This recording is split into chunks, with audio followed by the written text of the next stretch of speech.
Bright Tuty. Every student matters. The next topic of this unit 5 we are going to take here education, traditional institution and advent of modern education. So basically here we have to discuss about the impact of education on Naga society. And here we are going to differentiate between the two types. The first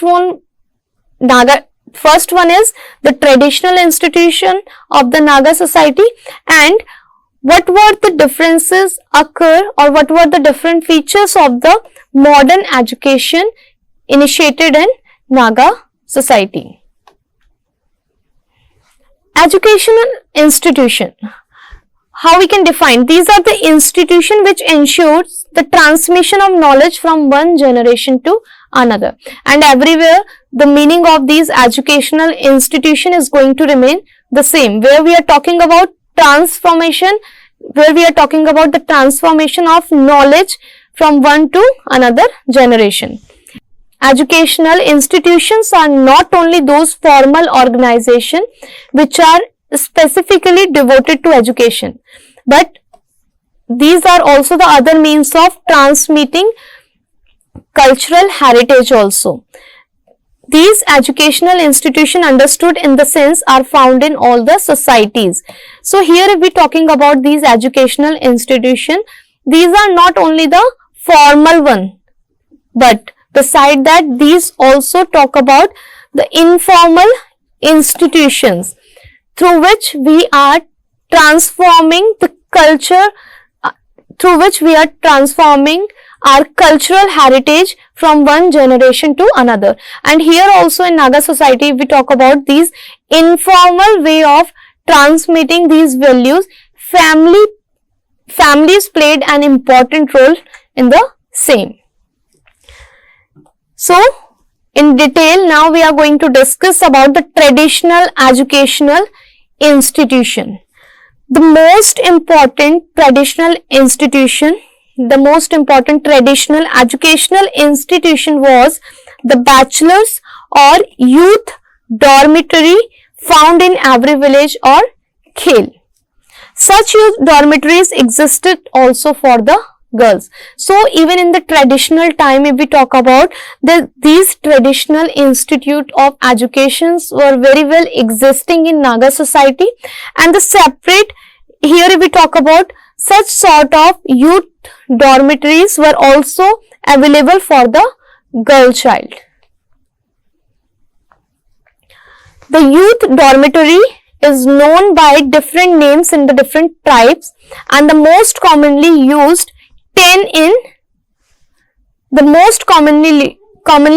then is Morung. Clear? So if we talk about these youth dormitory which were available, which were helping in passing on the information, passing on the knowledge from one generation to another, they were having different names in different tribal groups, and the most commonly name was Morung. The Morung was a large hall.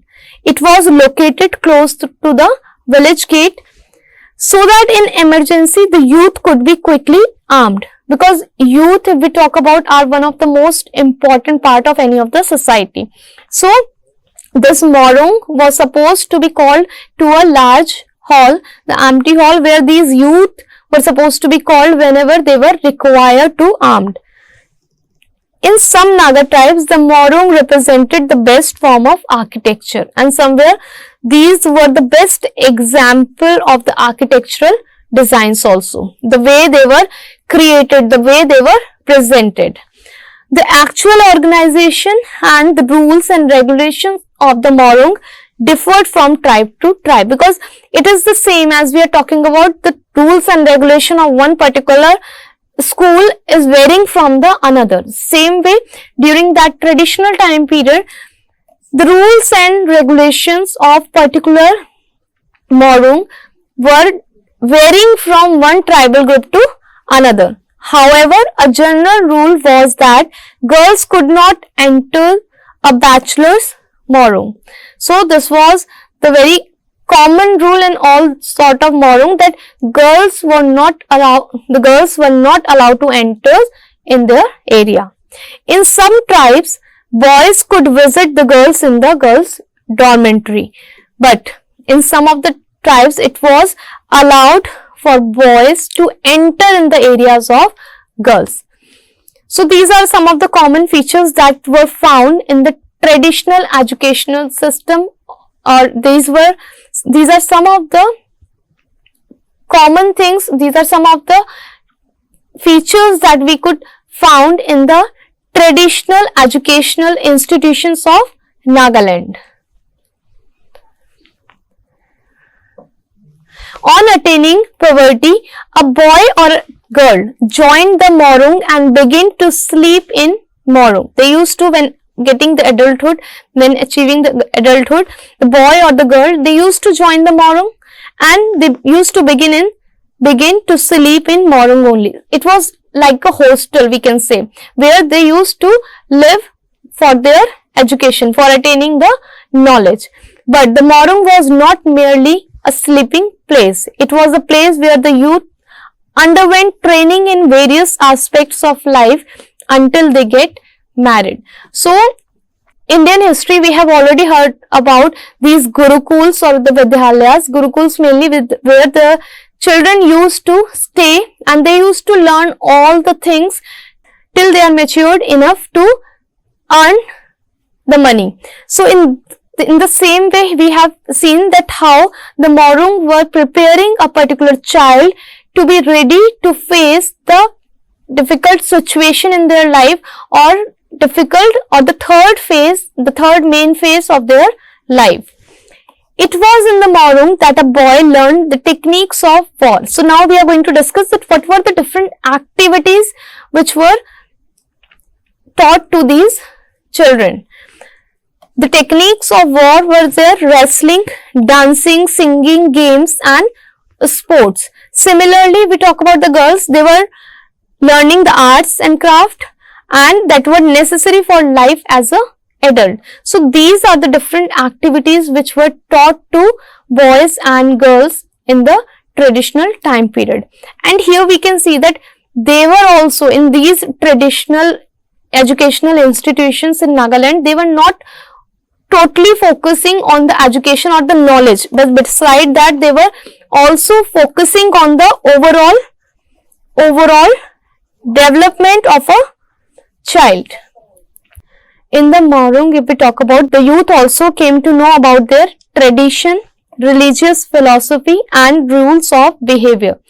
So this was not it was not a place only for single sort of activities. Here the overall activities were also taking place, and beside that the children, those who were joining these morung, they were also getting to know about their tradition, their culture, as well as the religious philosophy and the rules of behavior. So all these things were imbibed in one single institution that we call as the traditional institution of Nagaland. In general, strict discipline was enforced on the youth while they are members of the morung, and it was not easy to be the part of the morung because discipline was one of the important factor. If we talk, we can say here that discipline was one of the important factor. Some features of the morung need to be noted. Here we are going to discuss about these different features. The first was the fact that self-discipline and social values of cooperation were inculcated in the youth. So the first important thing was that self-discipline was one of the important factor of these institutions, that particular morung that we were calling. And the focus on the social values of cooperation means the basic values, we can say, were most important in these. In this process, the peer groups or the age set played an important role. The age set was always available for any common work. So during this process of education, when it was prevailing in the So during this process of education, the peer groups or these age set played an important role. Means anytime they could be called for any kind of work, means they were practically getting prepared for the life. So we can say here, practically they were getting prepared for life. The second feature here we can discuss was the principle of learning by doing was followed. So that the learning process was activity based. Means the teaching that was being done there in these institutions, it was not the bookish only. Practically they were involving the children in the different activities, and which was helping them to learn, involving themselves in these practical activities. So learning by doing was the main concept of this traditional institution.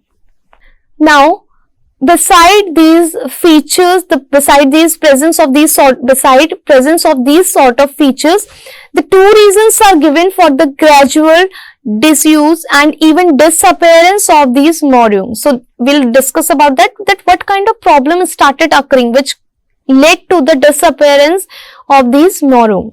The first was the negative attitude of the Christian missionaries. These Christian missionaries who considered the morung as an institution not in keeping with Christianity ideal and principle. According to the Christian people, they were thinking that this kind of morung is not at all appropriate for the growth of a child. So this negative attitude actually created the problem. The second reason here if we discuss was the establishment of schools and the other educational institution to which young boys and girls were sent.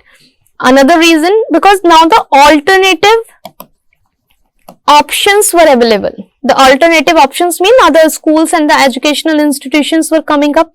At the one side, the negative attitude or the behavior of the Christian group, the Christian missionaries, those who were not in the favor. Secondly, the most of the population of the Nagaland, if we talk about, they were converting. The conversion of the religion was taking place. So they started believing in the Christianity and they started losing their own traditional values, and even this morung was not getting that much preference. Secondly, we have discussed the alternatives were available. So somewhere it had the impact on the traditional institution.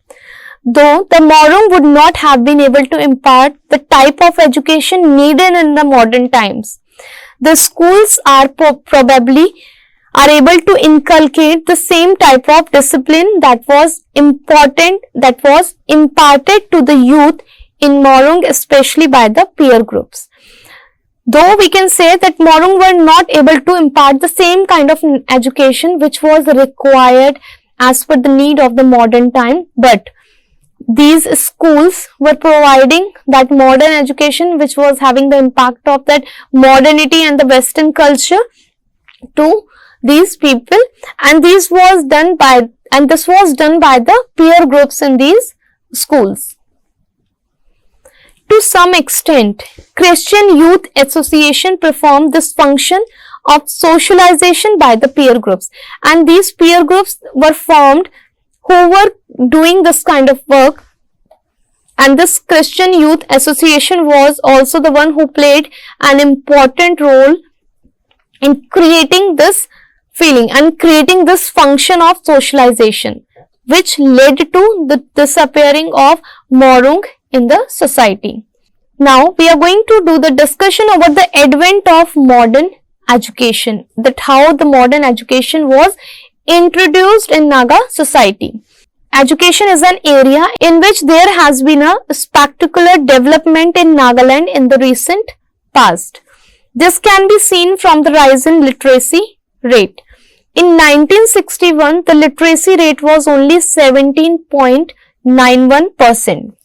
Then according to the survey of 2011, the literacy rate rose to 80.11%, and this has been due to the spread of modern education. Means when these morung or the traditional institutes were prevailing in the society, At that time, if we talk about, the literacy rate was very less, but due to the introduction of this modern education system or the modern education, if we talk about, the change was very well visible. The literacy rate also increased, that according to 2011, if we talk about, it was around 80.11%. Modern education was brought to Nagaland by the Christian missionaries only. They were the those who introduced the modern education in Nagaland. As soon as the Baptist missionaries came to Nagaland, they opened schools.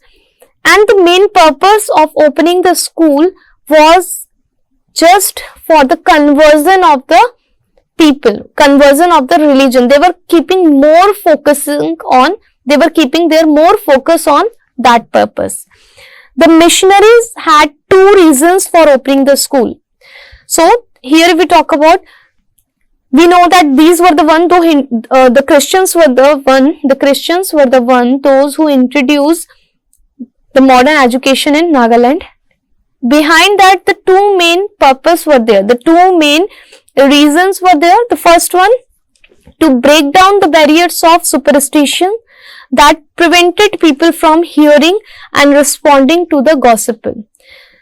Because it was not easy to totally change the mind of the native of Nagaland. Somewhere they had the strong belief or faith in their own tradition, in their own culture. So what they were trying, they opened up the school so that slowly and gradually they can influence the mind of the people and they can pass on their own beliefs or their ideas to them. And it was not possible until and unless these people were restricted to their own tribal beliefs. The second was to provide a means of Christian instructions and access to Christian scriptures and literature.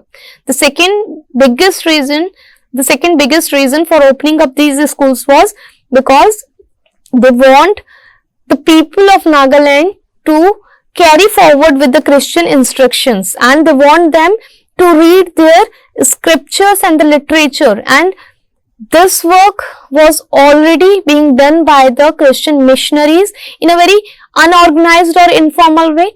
But through these schools, somehow they were trying to influence, and all these things if we talk about, they carried in a very systematic way.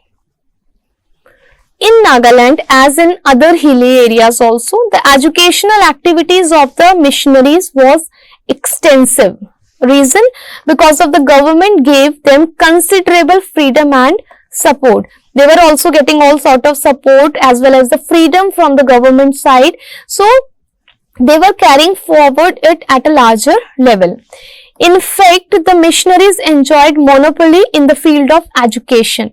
Means because these missionaries were the one in Nagaland who got that monopoly in the field of education, who introduced the education in Nagaland, and that was the modern education. Consequently, what was the result of that? Missionary would start the school and government would then help them by giving whatever grants it could. So they only started opening the schools, and when they were opening the schools in those areas, the government was providing them the aid, the help was provided to them.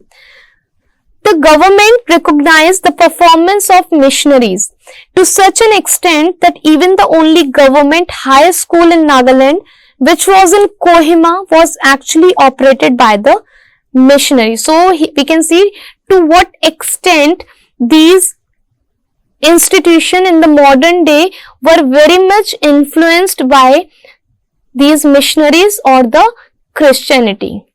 Clear? Then, in this situation, the missionaries even handed over the school to the government. But the situation changed after independence.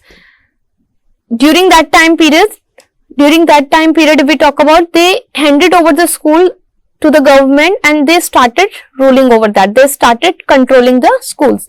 But the situation changed after independence because the government assumed responsibility of education, because now it was the responsibility of the government only to look after the education of the particular state, the particular area. Initially, only the missionary built a school, but as the number of educated Naga increased, villagers began to set up their own school that was supported by the funds raised from the villagers. So, missionary schools were also there.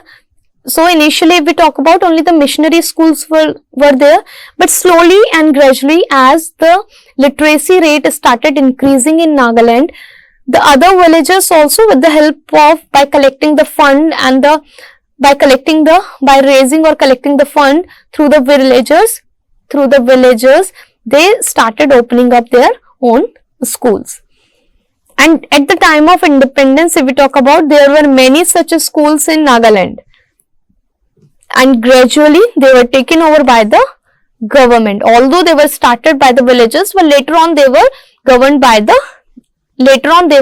taken over by the government. Government involvement in education increased considerably after the creation of Nagaland as a separate state, because when the Nagaland was declared as the separate state, it came under the control of the state government, and that was the time when the changes started occurring. At this stage, the Naga elite began demanding quality education. The elite class means the high class. If we talk about the rich class, they started asking for the quality education, and this demand has met by the private initiative. Means the private schools came into existence at that time.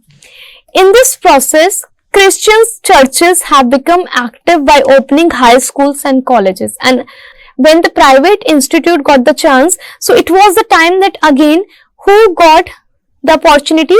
These Christian churches. They got the opportunity to open up the schools and the different colleges. In 2008, if we talk about, according to Statistical Handbook of Nagaland, that is 2013, the number of government institutes were as follows. Government primary school number, if we talk about, around 1442. Middle schools were 287. High schools 109. Higher secondary school 16. And in addition, there were a large number of private schools also. At the collegiate level, if we talk about, according to Basic Facts of Nagaland 2014, there are 15 government college and 46 private college affiliated to Nagaland University. So here we can see the difference, that how much control the government was there on the education, how it was overtaken by the private institute.